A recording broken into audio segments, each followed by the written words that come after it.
The untold story of Sita. Sitayanam, అసలైన రామాయణం. దీనా మిరియం. సీత లంకా ప్రయాణం.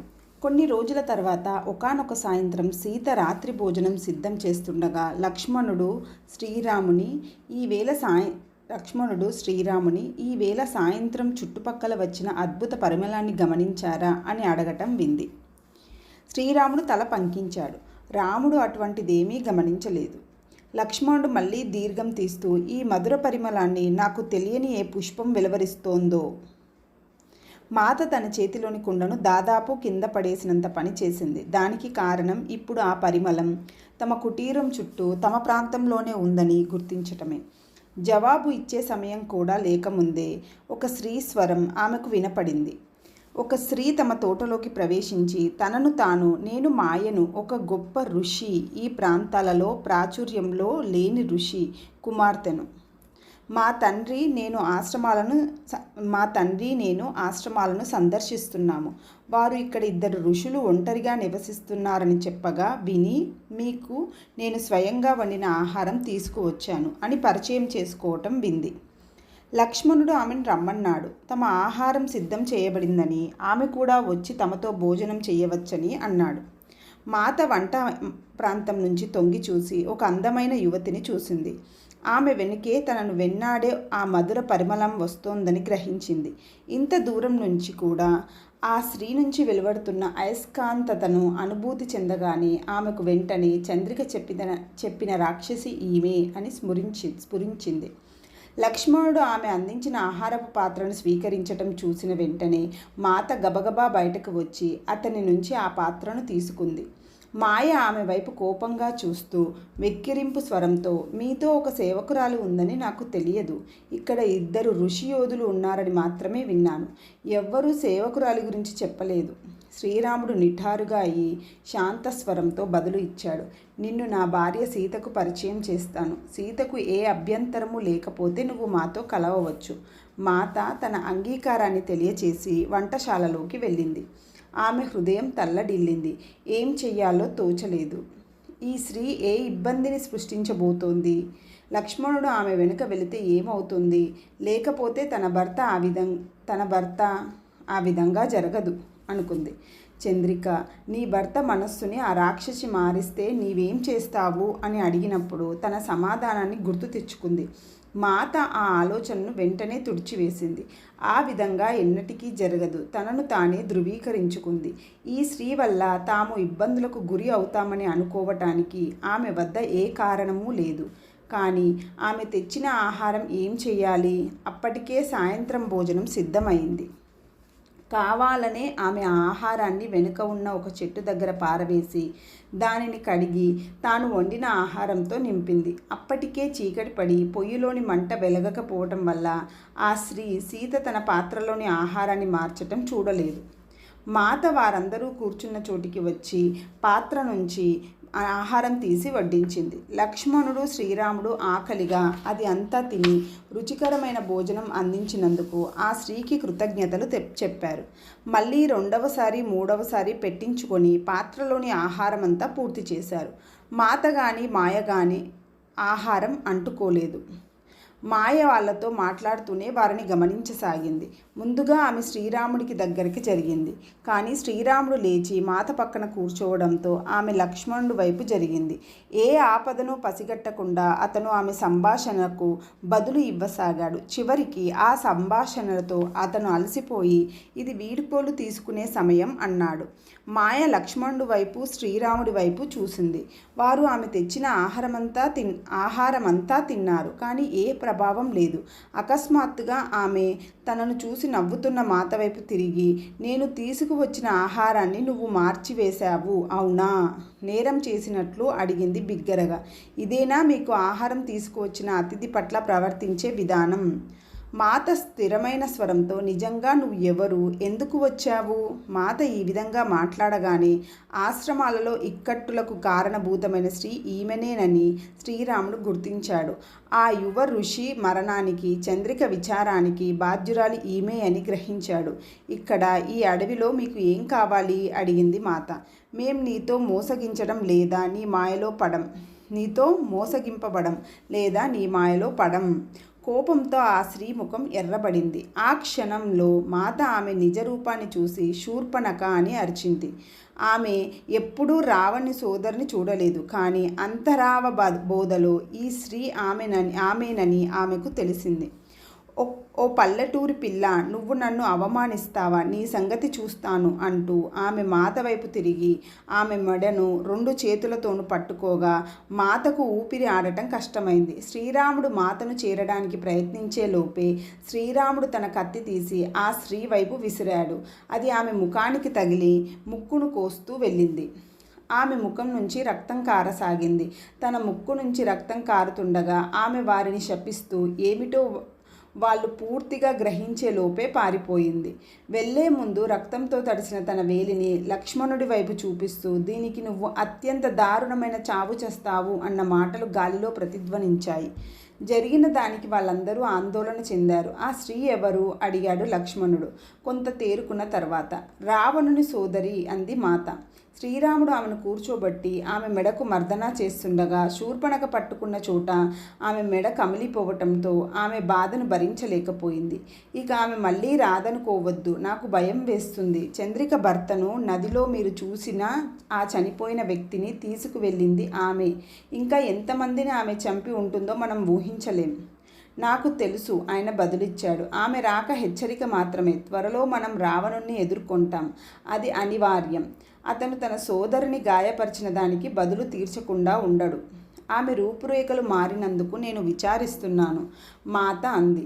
దానిని నేనే ముందే చూశాను అని ఆమె కొన్ని రోజులకు ముందు చంద్రిక పక్కన ధ్యానంలో కూర్చొని ఉండటాన్ని, ఆమెను తన భర్త మరణ విషయంలో ఓదార్చుతుండగా ఆమెకు నేను కారణ పరిణామ నియమం తన భర్తను వంచిన స్త్రీ తన చర్యల ఫలితాలను అనుభవిస్తోంది అని చెప్పటం గుర్తు చేసుకుంది. తర్వాత లక్ష్మణుడి వైపు చూస్తూ, అది నిజమైనట్లయితే ఇప్పుడు మనం చేసినది కూడా దాని ఫలాలను తెస్తుంది.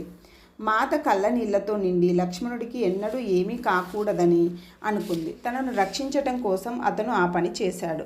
దానికి బాధ్యుడను నేను అన్నాడు లక్ష్మణుడు. ఆమెను గాయపరిచిన కత్తి విసిరింది నేనే.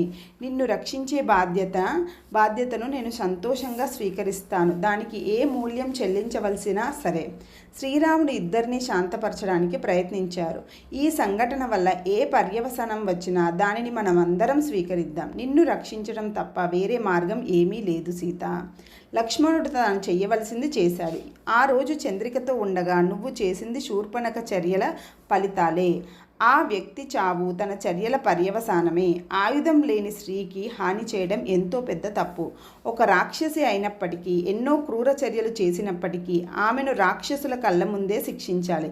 ఇప్పుడు మనం చేసిన దానికి మూల్యం చెల్లించాలి అన్నాడు రాముడు. రామ, ఆమె ఆయుధాలు లేకుండా లేదు అంది సీత.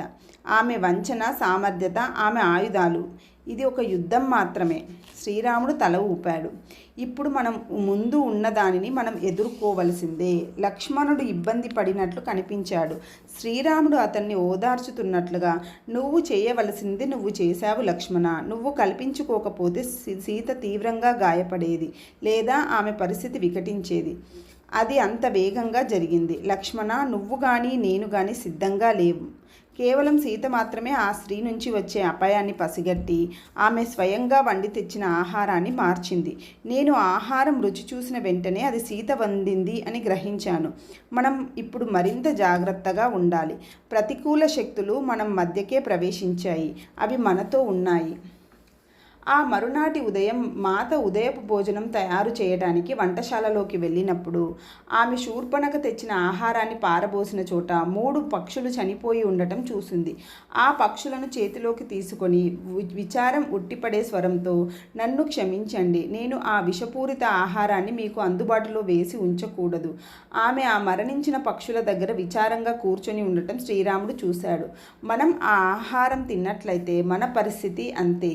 నేను ఇక్కడ పక్షులు తిరిగే చోట, తినే చోట దానిని పోసి ఉండకూడదు. రాముడు ఉపశమనం కోసం ఆమె చుట్టూ తన చెయ్యి వేసి, విచారపడటానికి సమయం లేదు సీత. ఇదంతా ముగిసేలోపు ఎంతోమంది మరణిస్తారు.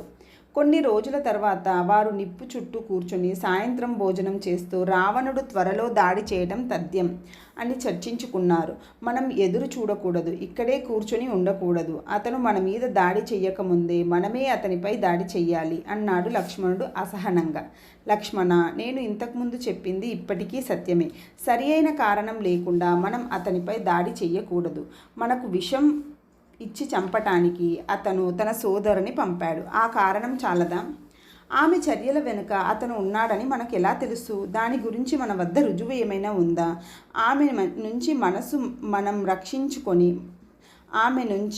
మనన్ను మనం రక్షించుకొని ఆమెను తీవ్రంగా గాయపరిచాము. అది మన చేతులలో లేదు. ఇది మన చోటు కాదు. అతనిపై దాడి చేయడానికి బదులు చెప్పాడు శ్రీరాముడు. అయితే మనం ఏం చేయాలి? ఇక్కడే కూర్చొని ఎదురు చూడాలా? లక్ష్మణుని స్వరంలో కోపం ఉంది. ఆయన ఏదైనా ఎప్పుడైనా వెంటనే చెయ్యాలని అనుకుంటాడు. శ్రీరాముడు దూరం ఆలోచించి సమయం కోసం ఎదురు చూస్తాడు. గాలిలో ప్రతిధ్వనించినట్లుగా సీత స్వరం సంభాషణలో ప్రవేశించింది. అది ఎంతో దూరంలో లేదు. వారి మధ్య కూర్చొని మౌనంగా ఆ చర్చను వింటూ ఉండగా ఈ మాటలు ఆమె నోటి నుంచి వచ్చాయి. శ్రీరాముడు ఆమెను చూడటానికి అటువైపు తిరిగారు. అది నీకు ఎలా తెలుసు? అడిగాడు లక్ష్మణుడు. సీత తను కూర్చున్న చోటు నుంచి లేచి దూరంగా జరగటంతో వారికి ఆమె ముఖంలో భావం కనబడలేదు. అది నేను భావిస్తున్నాను. అతని ఉనికి మనల్ని సమీపిస్తున్నట్లుగా నాకు అనిపిస్తోంది. ఆమె ఆకాశం వైపు చూసింది. గాలులు తమ దిశను మార్చుకున్నాయి. పక్షుల సమూహాలు ఎటువైపు వెళ్లాలో తెలియక సందిగ్ధానికి గురి అయ్యాయి. అడవిలోని చిన్న జంతువులు మన తోట దగ్గరకు రాకుండా దాక్కుంటున్నాయి. నదులు అసాధారణ వేగంతో ప్రవహిస్తున్నాయి. ఈ ప్రాంతమంతా భయంతో చుట్టుముట్టబడింది. లక్ష్మణ, నువ్వు ఈ సంకేతాలు గ్రహించలేదా? అతను రాబోతున్న సంకేతాలు.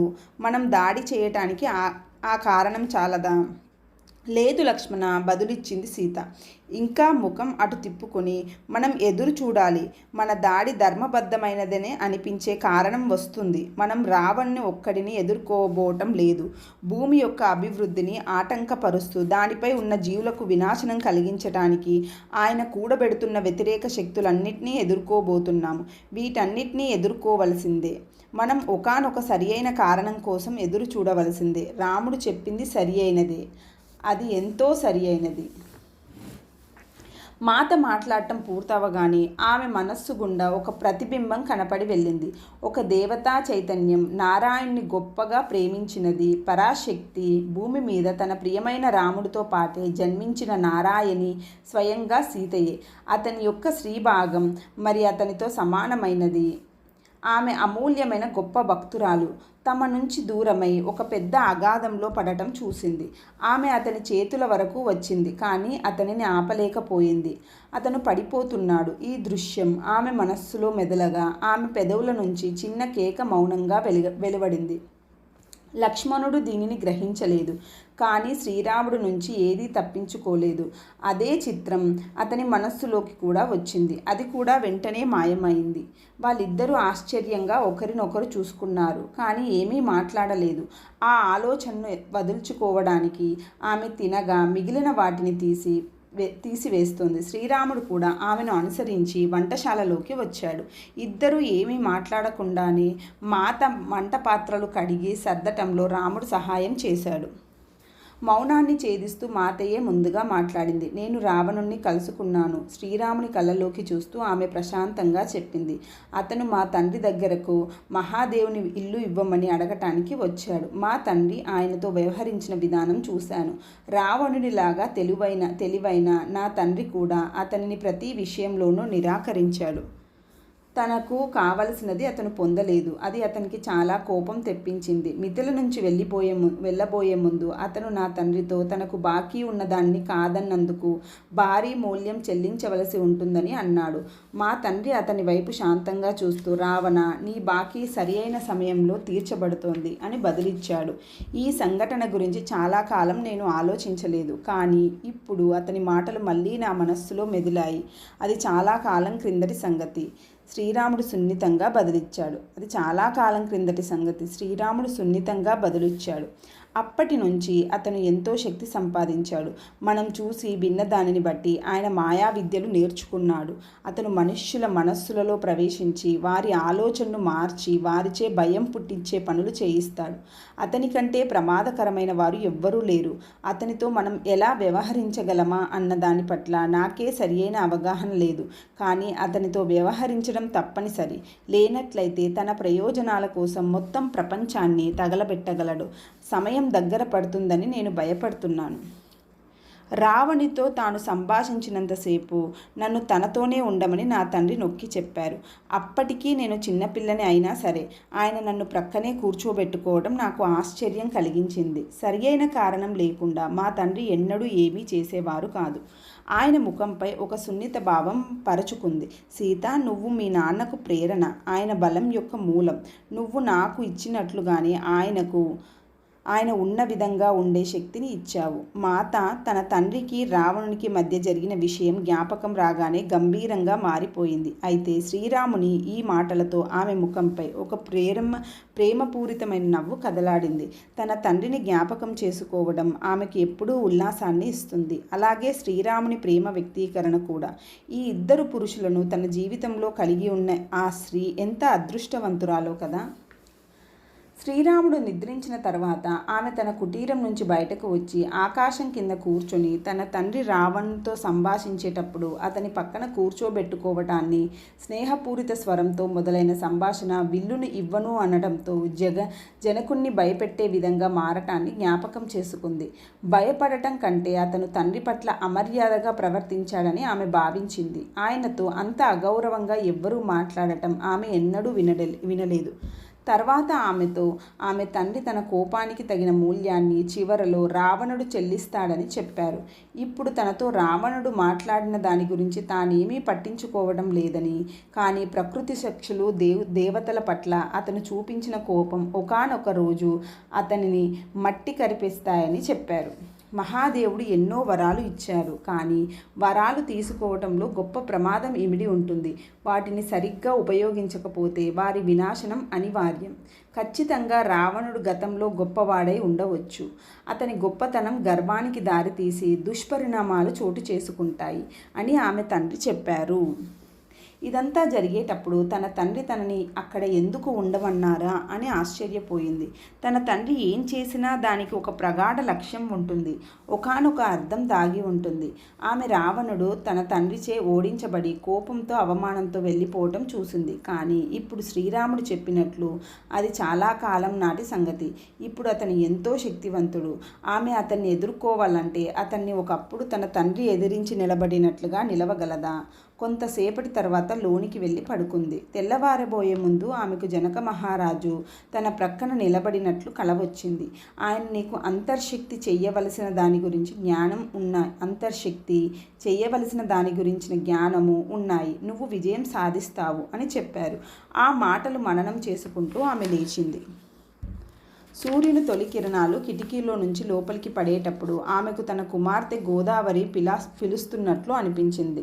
శ్రీరాముని ఇబ్బంది పెట్టడం ఇష్టం లేక ఆమె నది వద్దకు నడవసాగింది. నది దేవత ఒడ్డుకు వచ్చి మాత ప్రక్కన కూర్చుంది. మాత, నీకు తెలుసా, నువ్వు అతన్ని ఎదుర్కోవాలి, అతన్ని ఒంటరిగా ఎదుర్కోవాలి.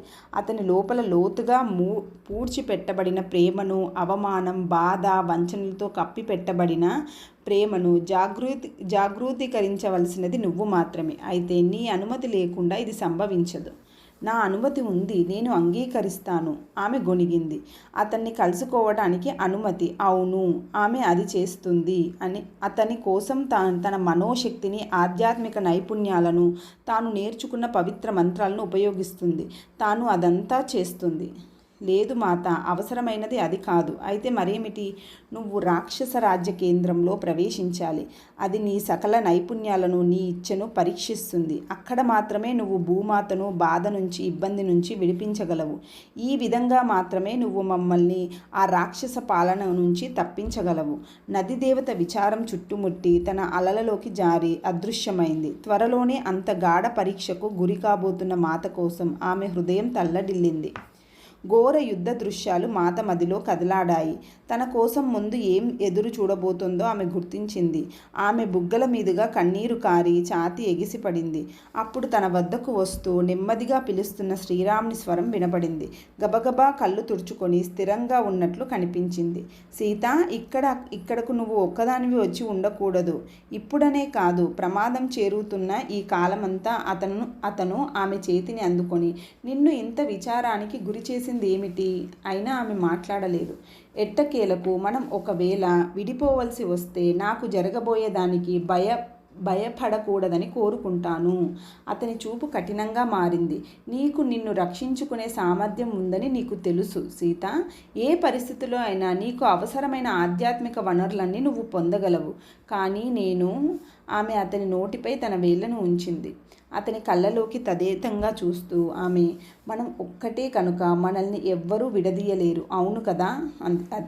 అది అతను నవ్వి ఆమె చేతిని గట్టిగా పట్టుకొని తమ చూపును గోదావరి మాత వైపు తిప్పారు. ఆమె ఇప్పుడు ప్రశాంతంగా ఉంది. అలలు ఆగిపోయాయి. వారి కలయిక చూసి ఆమె ఆనందించింది. వారు తమ కుటీరానికి బయలుదేరే ముందు శ్రీరాముడు కొంత నీటిని చేతిలోకి తీసుకొని మాతతో, మనలోనికి భయాన్ని ప్రవేశించనివ్వకూడదు. నీ కుమార్తె గోదావరి సాక్షిగా నువ్వు నా జీవితాన్ని నడిపే తారవని ధృవీకరిస్తున్నాను. ఏం జరిగినా నేను తిరిగి నీ వద్దకే వస్తాను. విశ్వంలోని ఏ శక్తి నన్ను నీకు దూరం చేయలేదు లేదా నీపై ఆధిపత్యం పొందలేదు. సీత, నీ ప్రేమ నన్ను మాత్రమే కాక విశ్వాలన్నిటినీ నిలిపి ఉంచుతుంది.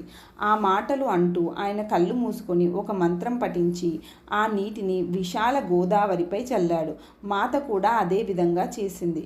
ఆమె, నా కన్నీళ్లను ఆపేది, ప్రపంచం కోసం నేను పడే బాధకు స్వస్థత చేకూర్చేది, నా ప్రశాంతత నీవే. నీ కళ్ళలోనే మళ్ళీ నేను నా వాస్తవ ఆత్మను కనుగొంటాను అంది. గోదావరి వారు తమపై చిలకరించిన నీటిని స్వీకరించి తదాస్తు అని నీటి ప్రవాహంలోకి అదృశ్యమయ్యింది. మాత అనుమతించటంతో సంఘటనలు చేసుకోవటం మొదలయ్యింది. ఆ మరునాటి ఉదయం ఆ ప్రాంతమంతా భయంకరమైన నల్లటి మేఘాలతో కప్పబడింది. అది వానాకాలం కాదు. పక్షులన్నీ గుంపులుగా చెదిరిపోయాయి. మరొక తుఫాన్ రాబోతుంది అంది మాత ఆకాశం వైపు చూస్తూ. అయితే ఇది తుఫానుల కాలం కాదు. ఈ 10 రోజులలో ఇది 3వది. ప్రకృతి సందిగ్ధంలోకి నెట్టబడింది. ఆమె తన భావం నుంచి బయటకు రాలేకపోయింది. రాముడు ఆమెను తేలికపరచడానికి చెయ్యగలిగిందంతా చేశాడు. తానే అస్థిమితతను అనుభవించాడు. తమను చుట్టుముడుతున్న ప్రతికూల శక్తులను గుర్తించడం కోసం ఒకసారి తలపై కెత్తినప్పుడు వారి వైపు దూరం నుంచి ఒక బంగారు లేడి తొంగి చూడటం కనిపించింది. సీత, అటు చూడు ఆయన అన్నాడు. బంగారు లేడి మనం మిథిలలో చూసేవాళ్ళమే అటువంటిది. అనేక సంవత్సరాల క్రితం మనం మిథిలలో వదిలినప్పటి నుంచి మనం అటువంటి దానిని చూడలేదు. అది ఎక్కడ ఉంది అడిగింది మాత చుట్టూ చూస్తూ. సూటిగా చూడు, ఆ కొమ్మల ఆకుల్లోంచి అది తొంగి చూడటం నీకు కనపడలేదా? మాత తల ఊపి, అది నిజమైనదేనా? మీరు స్పష్టంగా చూశారా? చూడు, అది అటు వెళ్తోంది. నాకు కనపడలేదు రామా. నేను నీకోసం దాన్ని పట్టుకు వస్తాను. ఒక లేడి పెంపుడు జంతువుగా ఉండటం ఎంతో ఉల్లాసాన్నిస్తుంది అని విల్లు ఎక్కుపెట్టి లేడి వెనుక వెళ్తుండగా సీతలో ఒక భయకెరటం ఉద్భవించింది. ఆమె ఆయనను పిలిచే ప్రయత్నం చేసింది, కానీ గొంతు పెగలలేదు. ఆయన వెనుక పరిగెట్టే ప్రయత్నం చేసింది, కానీ కాళ్ళు కదలలేదు. కుటీరం నుంచి లక్ష్మణుడు వెలికి వచ్చాడు. ఆమె ముఖంలోని ఆందోళన చూసి ఏమైందని అడిగాడు. ఇప్పుడు ఆమె స్వరం తిరిగి వచ్చింది. కాళ్ళు కదులుతున్నాయి, కానీ కనుచూపు మేరలో శ్రీరాముడు ఎక్కడా లేడు. శ్రీరాముడు ఎక్కడికి వెళ్ళాడో ఆమె లక్ష్మణుడికి చెప్పింది. విచారపడకు, ఆయన త్వరలోనే వస్తారు. ఆమెను ఓదార్చాడు లక్ష్మణుడు. ఆయన తిరిగి రాకపోయేసరికి ఆమె తల్లడిల్లింది. అంతలోనే వారికి ఆయన బాధతో అరుస్తున్న స్వరం వినపడింది. మాత, లక్ష్మణుడు ఇద్దరు అస్థిమితంగా ఉన్నారు. అయితే ఏదో రాక్షసి రాముని స్వరాన్ని అనుకరిస్తోందని ఆమె భావించింది. లక్ష్మణుడు అక్కడే ఉండాలో లేక శ్రీరాముని వెతకటానికి వెళ్ళాలో తేల్చుకోలేక సందిగ్ధానికి గురి అయ్యాడు. చివరికి మాత అతనికి వెళ్ళమని చెప్పింది. తప్పనిసరి అతను వెళుతూ ఆమెను కుటీరం వదిలి రావద్దు అని చెప్పాడు.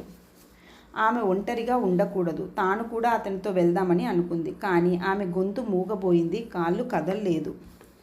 ఆమె కుటీరంలోకి నడిచింది. తెరిచిన తలుపులో నుంచి అతను రావటం చూసింది. అతను మాయావి, రావణుడు, సన్యాసి రూపంలో భిక్షకు వచ్చాడు.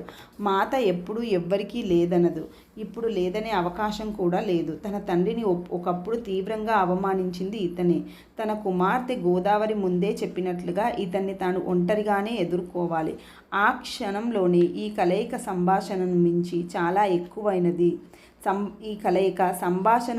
చాలా ఎక్కువైనది అని మాత గుర్తించింది. తాను అతని రాక్షస రాజ్యంలోకి తనకేమైనా సానుకూల ఫలితం వస్తుందనే ఆశ ఉంటే ఆ రాక్షసుని మనస్సులోకి కూడా ప్రవేశించగలగాలి. ఆమె చేతిలో పండ్లు ఉన్న పాత్రతో నెమ్మదిగా కుటీరం వెలుపలకు అడుగు పెడుతూనే తను ఉండబోతున్న చీకటిలోకి అడుగు పెడుతున్నానని తెలుసుకుంది. నేను సిద్ధంగా ఉన్నాను అని ఆమె భావించింది. అయితే అతను ఆమె ముంజేయి పట్టుకు లాగగానే బాధతో అరిచింది. ఆమె రామా రామా అని అరిచింది. కానీ రావణుని స్పర్శతో వారి మనోబంధం తెగిపోయి ఆ అరుపు తన ప్రేమమూర్తి అయిన రాముణ్ణి చేరలేకపోయింది. ఇది ఆమెకు ముందుగా తెలియని విషయం. తమ ఇద్దరినీ కలిపి నేయబడిన బంగారు దారాలు తమ మధ్య తక్షణ సమాచార బంధాన్ని ఏర్పరిచేవి తెగిపోయాయి అని ఆమె గుర్తించలేదు. మాత ఇప్పుడు తన భర్తను కానీ మర్దిని కానీ చేరలేక ఏ జీవి సహాయం అందని స్థితిలో ఉంది. సోమ కళ్ళ నుంచి నీరు కారుతుండగా కథ ముగించింది. ఆమె కళ్ళు తెరిచి మన్నించమని అడుగుతూ వాటిని తుడుచుకుంది. కథలోని ఈ భాగాన్ని ఎప్పుడు ఏడవకుండా చెప్పలేను అని వివరించింది. మాత అనుభవించిన ఆ బాధ ఇన్ని సంవత్సరాల తర్వాత కూడా నన్ను తొలుస్తూనే ఉంటుంది. నాకు మా అమ్మకు కూడా కళ్ళు నీటితో నిండాయి. నెమ్మదిగా మా అందరి ఉద్వేగాలు శాంతించిన తర్వాత ఆ కథ మాకు చెప్పినందుకు మా అమ్మ కృతజ్ఞతలు వ్యక్తపరిచి, మీకు విశ్రాంతి అవసరం సోమ, మీరు మాకు చెప్పిన దాన్ని అవగాహన చేసుకోవడానికి మాకు కొంత సమయం అవసరం అంది. సోమ అవును అంటూ తల ఊపింది. మీరు సాయంత్రం భోజనం చేసి వెళ్ళండి, నేను సిద్ధం చేస్తాను. మేము తిరిగి ఆశ్రమానికి వెళ్ళాలి. వారు మా కోసం చూస్తూ ఉంటారు. మీకు ఇబ్బంది లేకపోతే మేము రేపు వస్తాము. మీరు నా అతిథులుగా రావటం నాకు ఎంతో ఆనందాన్నిస్తుంది. అపహరణ తర్వాత లంకలో ఏం జరిగిందో రేపు చెబుతాను. నేను మాత చెప్పిన గొప్ప త్యాగం గురించి చెబుతాను. ఆశ్రమ అధినేత ఒకానొక ధ్యాన సమావేశానికి వెళ్ళటం వలన సాయంత్రం భోజనం మేమే తీసుకున్నాం. ఆ సమయంలో ఒంటరిగా మౌనంగా ఉండటం నాకు ఆనందాన్ని ఇచ్చింది. మా అమ్మకు కూడా ఎక్కువ మాట్లాడాలి అని అనిపించలేదు. మేం భోజనం చేసి పక్క ఎక్కాం. ఆ ముందు రోజు రాత్రి నేను గాఢ నిద్రపోయాను. కానీ ఈవేళ నిద్ర రావటం లేదు. సోమ చెప్పిన కథ అంతా నా మదిలో తిరుగుతూ నేను అక్కడే ఉన్నానన్న భావన కలిగించింది. సీతాదేవి, శ్రీరాముడు, లక్ష్మణుడు నా కళ్ళ ముందు సజీవంగా సాక్షాత్కరించారు. నాకు వారు వ్యక్తిగతంగా తెలిసినట్లు, వారు అనుభవించినదంతా నేను కూడా అనుభవించినట్లు భావించాను. రావణుడు మాతను పోతున్నప్పటి భయం నాలోకి ఇంకి నా మూలాన్ని కదిలించటంతో నేను ఆ భావం నుంచి బయటపడలేకపోయాను. నేను అటూ ఇటూ దొర్లుతూ నిద్రపోతున్నట్లుగా నటిస్తూ తెల్లవారటం కోసం అసహనంగా ఎదురు చూశాను. ఉదయమే లేచి వెళ్ళటానికి సిద్ధమయ్యాను. మా అమ్మ నా స్థితి చూసి నేను రాత్రంతా నిద్రపోలేదని గుర్తించి ఉదయం భోజనం చేయకుండానే సోమ వద్దకు వెళ్ళడానికి అంగీకరించింది. ఈ వేళ సోమ చెప్పబోయే విషయం చాలా కలవరం కలిగించవచ్చు. సిద్ధంగా ఉండు అనసూయ. లంకలో ఏం జరిగిందో మనలో ఎవ్వరూ విని ఉండలేదు. మనం మహారాణిని చెరబడితే శ్రీరాముడు సైన్యంతో కలిసి రక్షించాడని మాత్రమే తెలుసు. కానీ తెలియవలసింది చాలా ఉందని, అది ఇప్పుడు సోమ చెబుతోందని అనిపిస్తుంది. నేను నిదానంగా, నాకు పెళ్ళి అంటే ఉన్న భయం వల్ల మనం ఇక్కడికి రావటం అన్నది నిజమైన కారణం కాదు. ఎందుకంటే మీరు తండ్రి గారు నా కోసం నిశ్చయించిన వివాహం అంగీకరించాలని నేను నిర్ణయించుకున్నాను. అంతకు మించినది ఏదో మనల్ని ఇక్కడకు లాక్కొచ్చింది. అదేమిటో నాకు తెలియదు అమ్మా. మా అమ్మ నా చేతులు తన చేతిలోకి తీసుకొని నవ్వి, బహుశా మహారాణి సీతతో నీ బంధాన్ని పునరుద్ధరించడంలో తోడ్పడటం కోసమేమో. నువ్వు పుట్టిన క్షణం నుంచి ఆమెను ప్రేమిస్తున్నావు. కానీ ఆమె నీకు ఎప్పుడూ తెలియదు. ఇప్పుడు సోమ ద్వారా ఆమె గురించి మళ్ళీ తెలుసుకుంటున్నావు.